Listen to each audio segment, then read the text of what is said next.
नमस्कार, मैं विनोद वर्मा आपके सामने फिर हाजिर हुआ हूँ। आज हम एक ऐसी सब्जेक्ट पे बात करेंगे, ऐसे विषय पे बात करेंगे जो थोड़ा सा रहस्यमयी है। मेरा ये मानना है कि हर आदमी को अपनी लाइफ में जो जीवन के रहस्य हैं उनको जानना चाहिए, समझना चाहिए।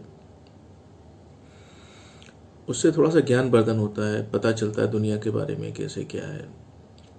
आज हम बात करेंगे कि मरने के बाद क्या क्या होता है, मरने के बाद क्या होता है, आत्मा के साथ क्या होता है। ये जो मैं बात आज आपसे करने जा रहा हूँ, ये मेरा अपने विचार नहीं है। ये हमारे यहाँ जो देव ऋषि हुए हैं, जो सिद्ध पुरुष हुए हैं, उन्होंने उन्होंने कहा है, उसका एक अध्ययन मेरे पास में है। उसका अध्ययन का एक निचोड़, एक निष्कर्ष मैं आपके सामने रख रहा हूँ। और इस पूरे वीडियो को आप देखेंगे, सुनेंगे तो थोड़ा सा आपको एक आइडिया लग जाएगा उस रहस्य के बारे में कि वो क्या होता है। देखिए, जिस समय आत्मा शरीर से निकलती है तो उसको बहुत कष्ट होता है। और कष्ट कितना होता है उसका एक आइडिया बताया है कि अगर सैकड़ों बिच्छू एक साथ डंक मारते हैं तो जो कष्ट होता है उस कष्ट के बराबर वो उस शरीर को मिलता है उस समय, आत्मा निकलने के समय में। दूसरा, जन्म से लेके जिस समय पर आदमी प्राण छोड़ता है उस समय जो भी घटनाक्रम उसके साथ हुए वो पूरा एक रील की तरह उसके सामने उसके उपस्थित होते हैं।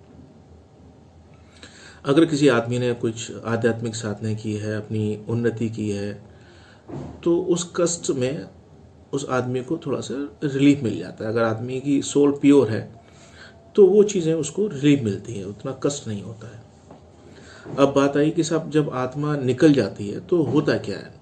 आत्मा निकलने के बाद में कुछ समय तक तो इस कन्फ्यूज़न की स्थिति में रहती है कि मेरे साथ हुआ क्या, मैं तो ये लेटा हुआ हूँ, मेरी तो ये है, मैं बाहर कैसे निकल आया। इसमें थोड़ा सा दुविधा में रहती है आत्मा। कभी फिर उसमें जाने की कोशिश करती है, बॉडी में जाने की कोशिश करती है, लेकिन जा नहीं पाती है। तो बड़ा घंटे, 2 घंटे, 4 घंटे उसको बड़ा अजीब सा लगता है, यार क्या हुआ क्या मेरे साथ, ये मैं तो इसमें था और मैं बाहर कैसे आ गया। तो ये सब रहता है उसके साथ में। लेकिन वो सब जब वो जाने की कोशिश करता है, नहीं आ पाता है, नहीं शरीर में नहीं जा पाता है, फिर वो देखता है कि हो क्या रहा है मेरे इस बॉडी के साथ, हो क्या रहा है। फिर लोग आते हैं, उसको सारी जो क्रियाक्रम होती हैं वो देखता है। इसके बाद फिर सब लोग मिलकर उसका बॉडी को का दाह संस्कार करते हैं। तो वो भी वहाँ भी साथ साथ रहता है, उस बॉडी के साथ साथ वो आत्मा रहती है। दाह संस्कार होने के बाद में जब सब लोग लौट आते हैं तो वो आत्मा भी उस घर में लौट आती है और वहीं पे रहती है, उस घर में ही रहती है वो, और देखती रहती है क्या है। लेकिन चूंकि वो किसी को छू नहीं पाती है, लेकिन वो सारा क्रियाक्रम देखती है वहाँ पे, घर में क्या हो रहा है, लोग रो रहे हैं, लोग वो कर रहे हैं। और वो आत्मा 13 दिन तक उस घर में रहती है। 13 दिन के बाद वो आत्मा वहाँ से निराश होकर चली जाती है। और जाती कहाँ है, ऐसा माना जाता है कि आत्मा को एक थकान महसूस होती है। तो उस थकान को पूरा करने के लिए वो आत्मा एक ऐसी जगह, सुनसान कोई जंगल है, जहाँ पर वो आत्मा ऐसा देखती है कि भाई यहाँ पर कोई किसी पेड़ का कोई छेद है, कोई जगह है किसी पेड़ में। तो वहाँ पर ऐसा अपना वो आत्मा देख लेती है कि कहाँ पर मैं सुरक्षित हूँ, यहाँ पे मेरे को कोई डिस्टर्ब नहीं करेगा। तो वहाँ पर वो उस जगह जाकर के बैठ जाती है। अब थकान का समय किसी का 1 साल, 1.5 साल, 4 साल, 5 साल, ये डिपेंड करता है कि उसको कितनी थकान, उस आत्मा को कितनी थकान है। और उतने साल तक वो आत्मा वहाँ पर उसमें रहती है, बिना किसी उसके निकलती भी नहीं है, कहीं उसमें रहती है, अपनी थकान को पूरा करती है।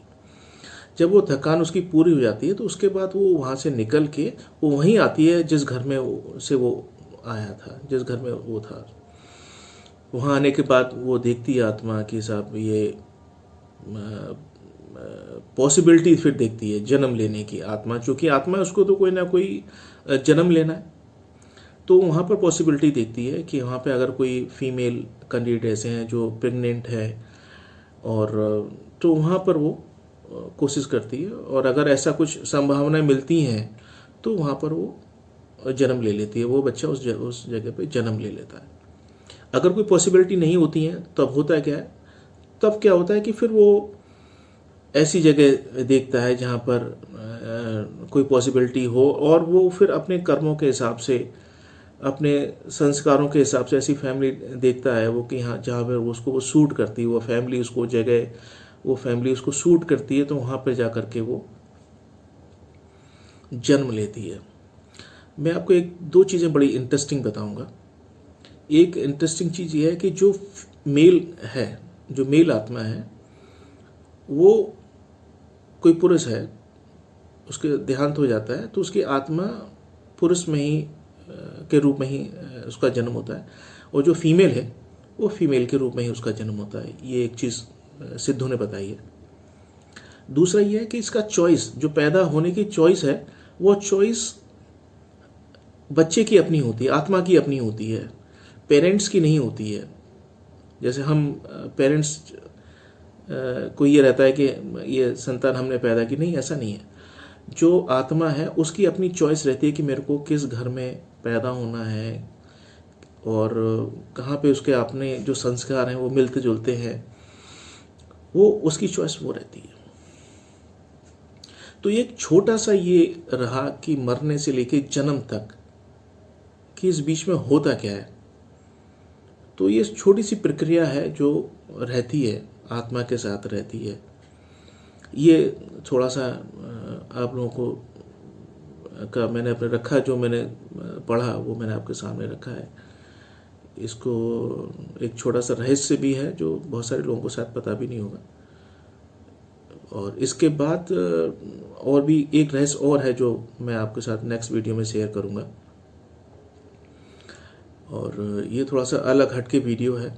इसको अगर समझ में आए, इसको अगर अच्छा लगे आपको, तो चूँकि मेरे को आना है, कुछ ना कुछ समय बाद आना है, आपसे बात करनी है, तो इसलिए इसको सब्सक्राइब करिए और पसंद आए तो शेयर भी कीजिए, लाइक करिए। आपका बहुत बहुत धन्यवाद। थैंक यू, धन्यवाद, नमस्कार।